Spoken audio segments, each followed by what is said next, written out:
Rancho, San Diego Jane Doe, identified as Laurie Diane Potter.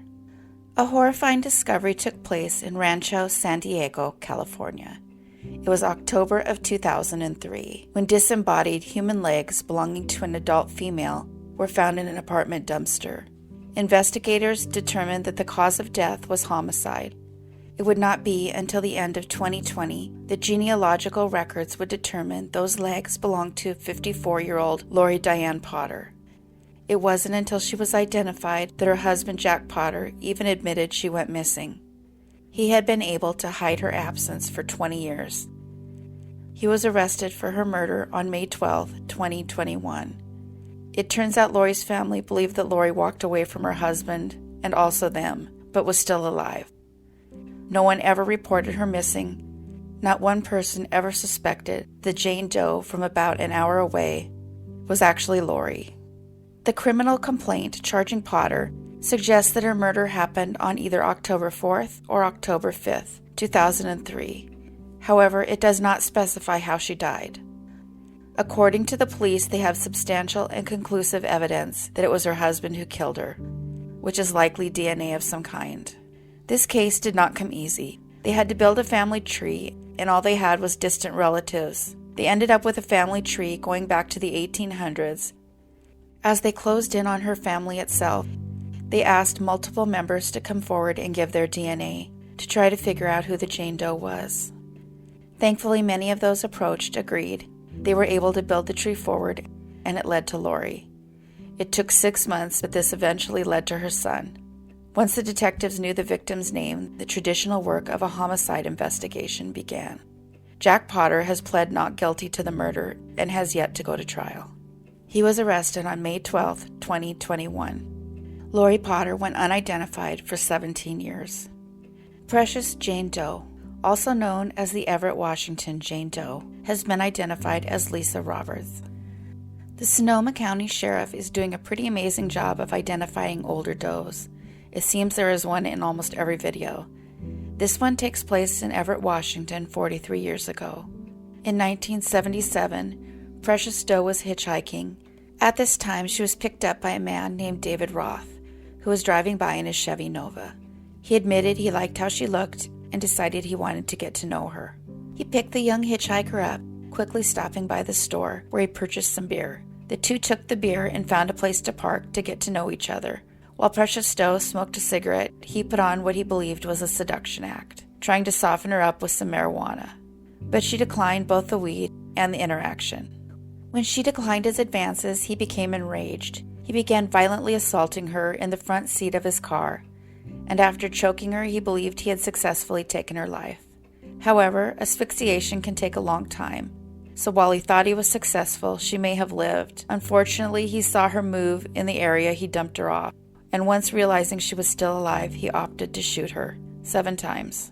This seems like overkill, so it probably speaks to the amount of rage he was feeling at the time. 4 days later, police were called to a local bar because someone was waving a gun around. It was not this murderer who was doing that.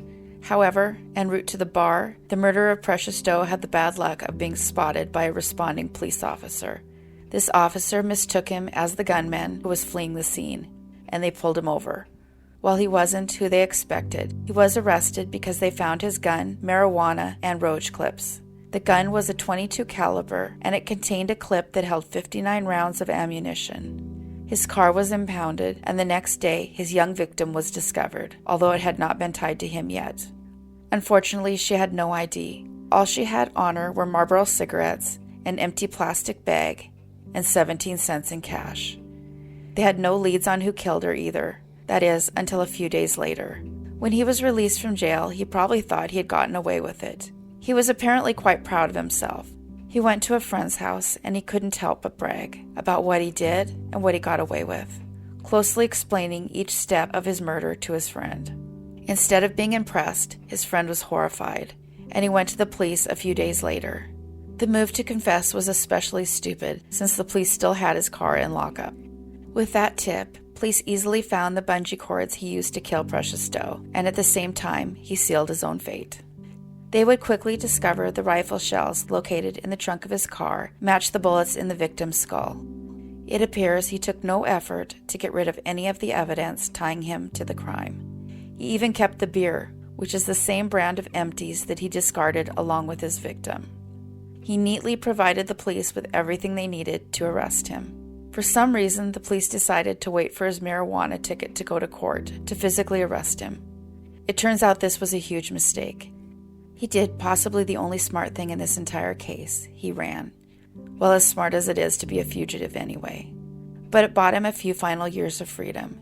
He was arrested on January of 1979, and he was located pretty close to Kitsap County, Washington. He couldn't hold it in. He was still pretty proud of the murder he committed, so once he was in custody, he continued to brag to the police about his crime, giving a play-by-play, just as he had to his friend. Sadly, he knew little of his victim. He believed she was in her early 30s due to eye wrinkles.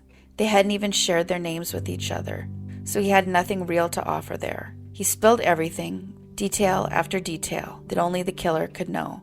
But the most important question of who she was eluded all of them. Maybe the only slightly amusing part of this case is that he bragged and gave a rundown of what he did, and then actually chose to plead not guilty, which obviously didn't work as he'd already spilled his guts twice, in great detail. He was sentenced to life in prison, which, as we all know, is not really life. It was clear he would be eligible for parole in March of 1997, less than 20 years after taking her life. He would be joined in prison by Randy Roth, his brother, who killed at least one of his wives and likely two for the insurance money. Randy Roth even had a book written about him by Ann Rule. After 26 years in prison, David Roth was granted parole in the first half of 2005. It appears that he convinced those around him he was rehabilitated, and maybe he was. He didn't get in any more trouble, and he died of cancer in 2015. The important part of this tale, however, is Precious Doe. After all these years, they had been looking for a woman in her 30s, which likely diminished the odds of finding her. She thankfully got her name back thanks to an innovative new technology that originally was thought to be impossible, getting DNA from a hair that did not have a root. But the journey to find her identity was difficult in many different aspects. They hit brick wall after brick wall. They would later state that early on they had come to the conclusion she had been adopted. This is always the biggest hurdle in a case like this, as it leads to her birth name but not her adopted name. Thankfully, they found a half-sister who said she had another sister named Elizabeth, whose whereabouts were unknown, but she could confirm that the sister had been adopted into another family. There were other siblings, and they had all found each other in adulthood, except Elizabeth. They tried to locate her, but they could not. It turns out Elizabeth was born in Hood River, Oregon in 1959. She was about 2 years old when she was adopted. She also matched with the DNA of a half-brother. It turned out both were close together and adopted around the same time. This half-brother knew of Elizabeth's existence also, and he had been desperately trying to find her too. So there was a lot working against Lisa. The age estimate, the blood ties that usually lead to a name, but the police wouldn't give up. She got the nickname of Precious Doe because the lead detective, Jim Scharf, said she was precious to him, and he knew she was precious to her family. Detective Scharf received a phone call on June 16, 2020. They were finally able to confirm through adoption records that she had been adopted and her name had been changed. And with this, it would turn out that Elizabeth Ann Roberts was officially identified, and detectives learned she preferred to be called Lisa in life. Lisa was just 17 when she ran away in July of 1977. She was reported as missing, but because of the age estimate, it was probably harder to match.